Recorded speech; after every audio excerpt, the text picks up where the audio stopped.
And there were a lot of naysayers around all of that, but we felt that that's where the opportunity was. In fact, this venture created a personal passion for me. It was something that, to me, became worth more than money, became a passion that I decided I really wanted to pursue because of the impact it would have. I want to share with you a video I saw my kids watching a few years ago. If you go to YouTube and you type in Indian teacher funny, one of the first clicks videos you get is this, and I'll show you a little component of this. And this became my motivation, that this is the opportunity that I really wanted to pursue.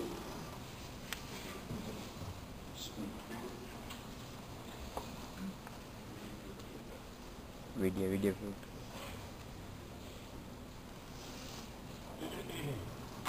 Oh, this one I have seen. This stupid teacher.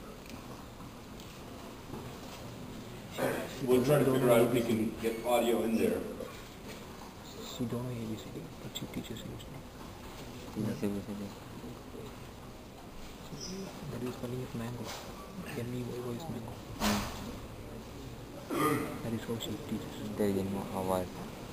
No worries if we can't. January. In essence, you can watch the video at your convenience. But this was a clip from TV coverage where some TV crew went into the villages. SANDE.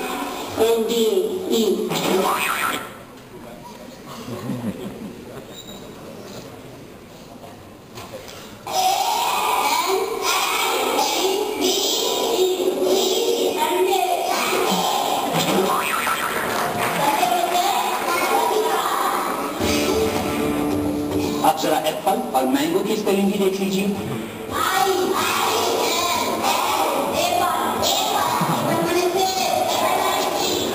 और ये जनवरी फरवरी किस चिड़िया का नाम है? Madam तो सीख लीजिए। मैडम को संडे की स्पेलिंग नहीं आती। संडे का स्पेलिंग क्या पढ़ाती हैं? संडे का SANDE.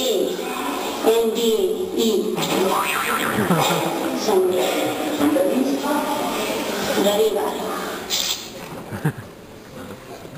Actually, when I saw it, I didn't find it funny. I thought it was sad. The fact that potentially hundreds of millions of kids around the world get relegated to that quality of education, I thought was sad, and I thought was the right point of pain to solve. The entrepreneurial journey starts with a problem that you want to solve. And this was the problem that I decided needed to be solved. It's not just sad to me. Imagine the parents of those kids. It's sad for them that that's the quality of education their kids get relegated to. And I discovered that every parent at every level of society in the East and West wanted their kids to be educated. There's no rickshawala in this country who wants his kids to grow up to be rickshawalas. They all save up to try to educate their kids. Look at your own journeys. How much time and effort did your parents spend on trying to get an education for you? It's a huge effort parents make, and they do it at every level of society. And the internet and computers empower the quality of education that is there. If you look at history,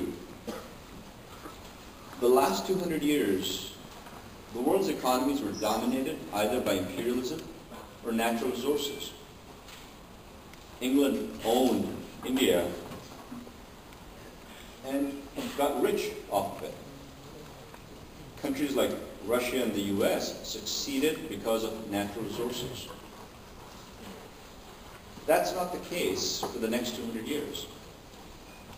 We all know that knowledge economies are going to be the future. The information technology is going to make the difference. It's a given.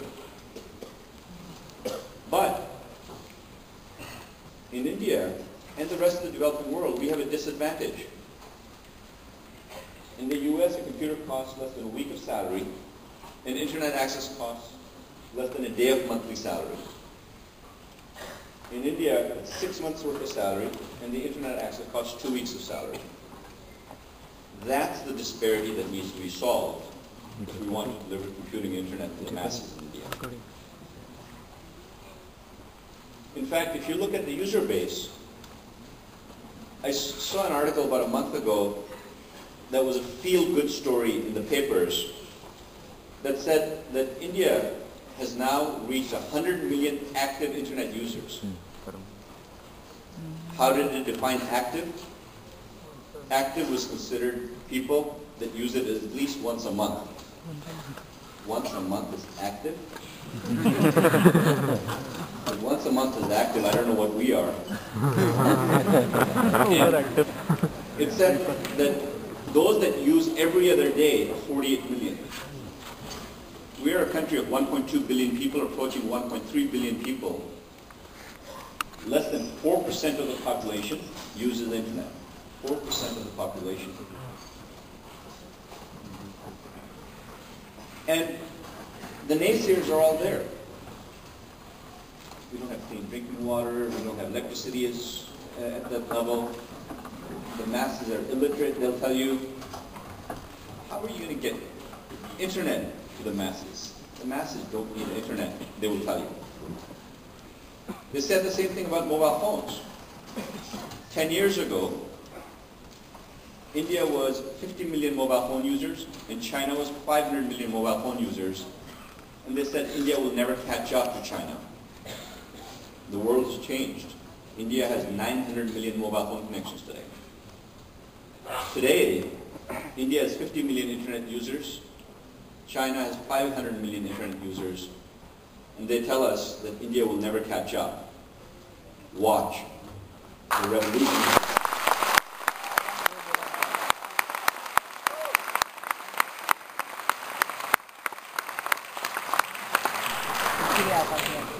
To get here, you've got to have adversity, and adversity's got to create solutions for you. You make lots of mistakes, and every mistake is a solution. Our first products we started creating were handheld devices called a pocket surfer, on which we decided to deliver the internet. These were small little devices to deliver the internet. This required a custom-sized screen. We felt very strongly that you needed the same internet experience that was on your computer. We were too small a company, too small a market share.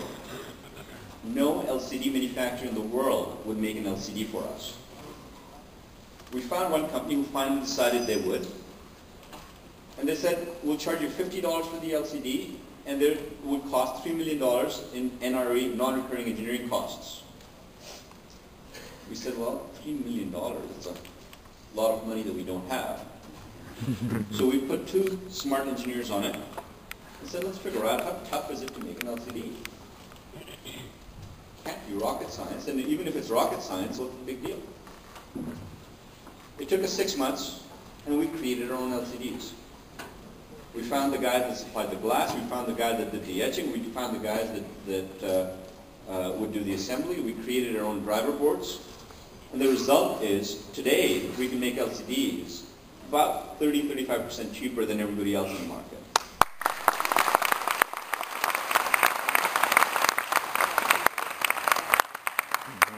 The result of that, not just the LCDs, the result of being able to create different level components that have a higher level of vertical integration than almost any other manufacturer in the world allows us to create devices that are so inexpensive that people still can't believe it, even after the fact.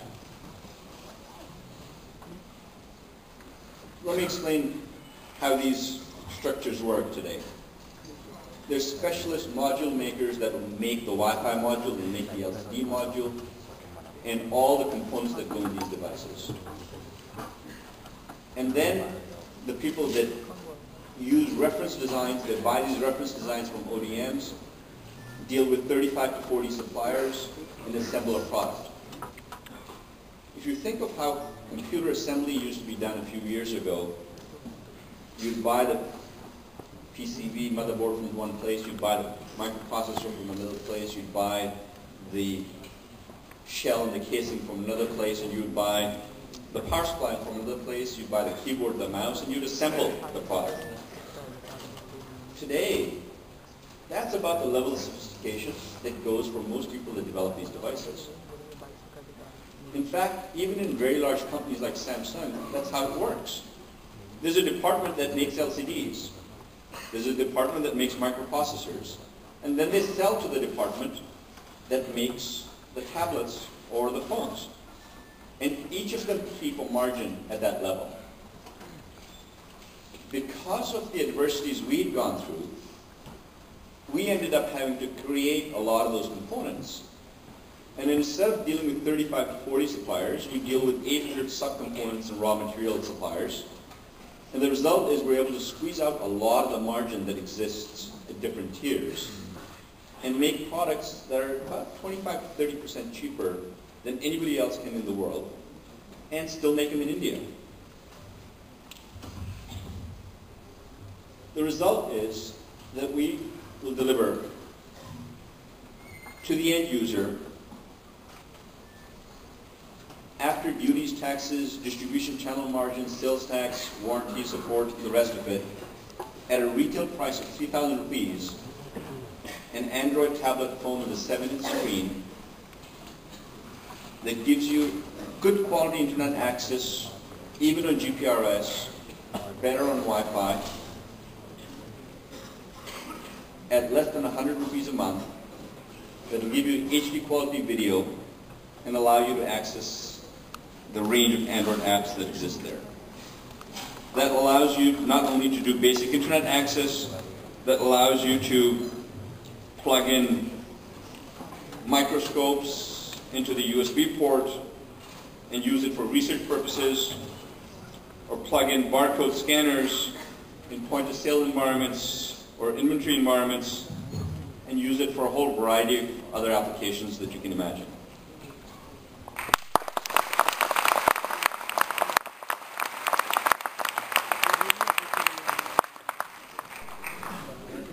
Because I'm sitting with a technology crowd, let me talk a little bit about the technology behind what we do.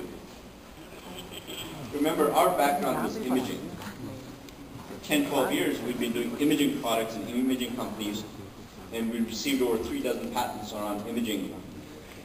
And when somebody said that the CNN page takes 4 minutes on the GPRS network because of pictures, we knew it was wrong.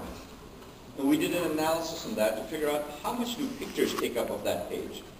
The average page was a megabyte in size, and what we discovered was pictures only take up about 20%. Text takes up 5%. 75% of the content of the page was the instruction set. The HTML coding, the ActiveX controls, the cookie information, the link information, the JavaScript, and so on and so on. And we thought, why would you want to send that across a low bandwidth network to a low bandwidth client device and process it at the client device? What if you pre-process and you pre-render it?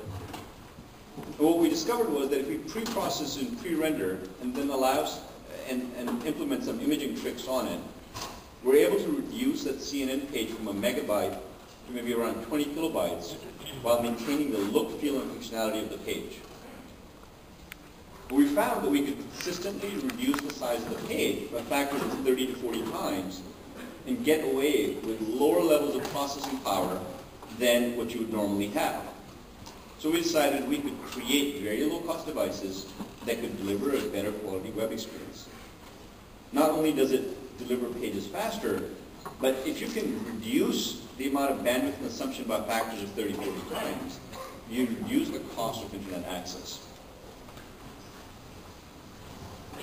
And why is that important? Because the networks are congested. Last year, Business Week in the US ran an article where they showed this chart, and they talked about how AT&T's wireless networks are being crippled by the iPhone because data consumption is so much on the iPhone. we give the same kind of experience, but instead of consuming 40 megabytes an hour of browsing, by consuming 1.5 meg an hour of browsing. And that is very, very important, both from a user experience perspective and a speed perspective.